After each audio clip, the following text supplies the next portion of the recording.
The buzzword these days in the Indian two-wheeler market is BS6. Over the last few months, we've seen manufacturers launch a slew of BS6 compliant motorcycles, and while at it, they've also used this opportunity to give their motorcycles a makeover. Case in point is the new Kawasaki Ninja 650. Now, it looks like a new motorcycle, but it shares a lot in common with the BS4 motorcycle. So, let's find out what the BS6 upgrade brings to the Kawasaki Ninja 650.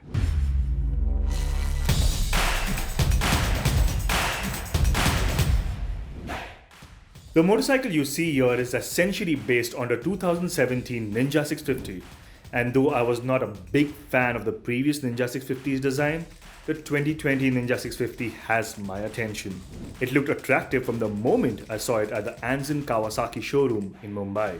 To me, it has to do with the new Ninja family face, one that we've also seen on the Ninja 400 and the Ninja ZX6R. My favorite bits are the sharp twin LED headlamps and new raked windscreen that finally form an aggressive face befitting of the Ninja name. The side fairing is also new and has the right amount of cuts and creases that flows with the rest of the design.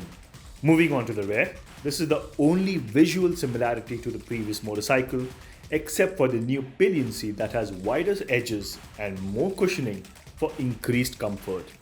Complementing the new design is the lime green shade and Kawasaki Racing Team stickers that will make you visible from a mile.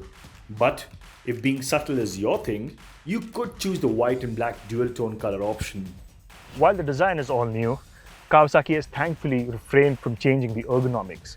At 790mm, the seat height is low, which allows you to keep your foot flat on the ground.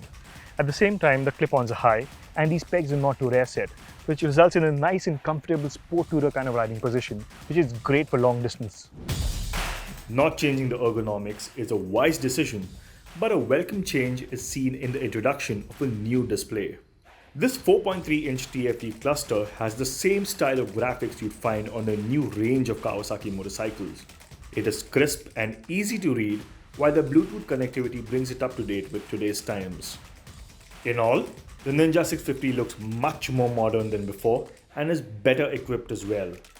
But at the heart of the matter is the Ninja's engine, and that has always been one of the defining aspects about this motorcycle.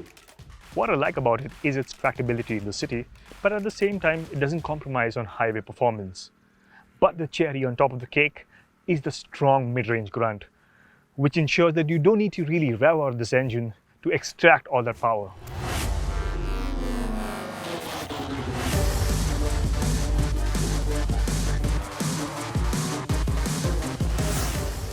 And Kawasaki has done a good job with developing the BS6 engine, managing to extract the same peak power as the BS4 engine. Peak torque, on the other hand, has dropped marginally, but it hasn't had a major effect on the performance since the curb weight at 196 kg is the same as before.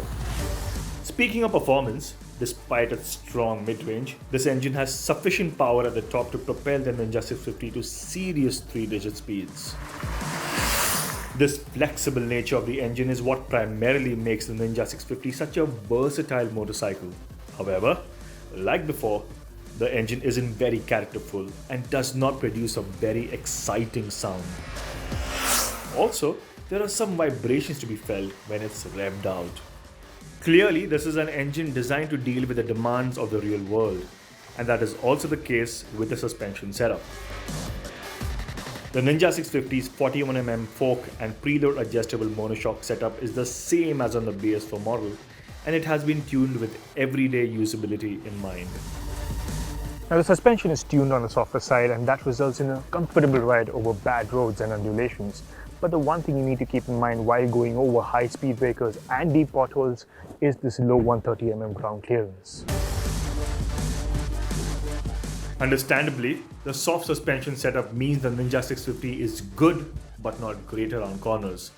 It remains planted and predictable for the most part, but don't expect sport bike-like sharp handling, although there is definitely potential in the chassis.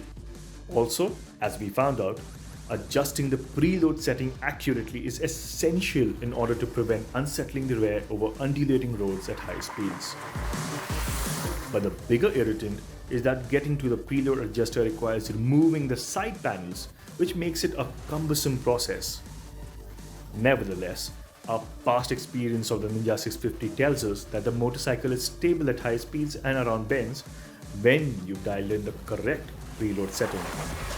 The Ninja 650 also gets a set of new Dunlop Sport Max Road Sport 2 tires that offer good grip once warmed up.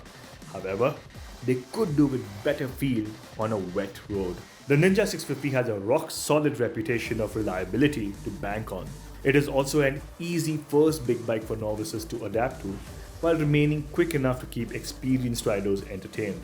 None of this changes for 2020, and while the price tag has gone up by Rs 35,000, the Ninja makes up for it with a sharper style and the new display. And just like before, there's no other motorcycle like it at the price point.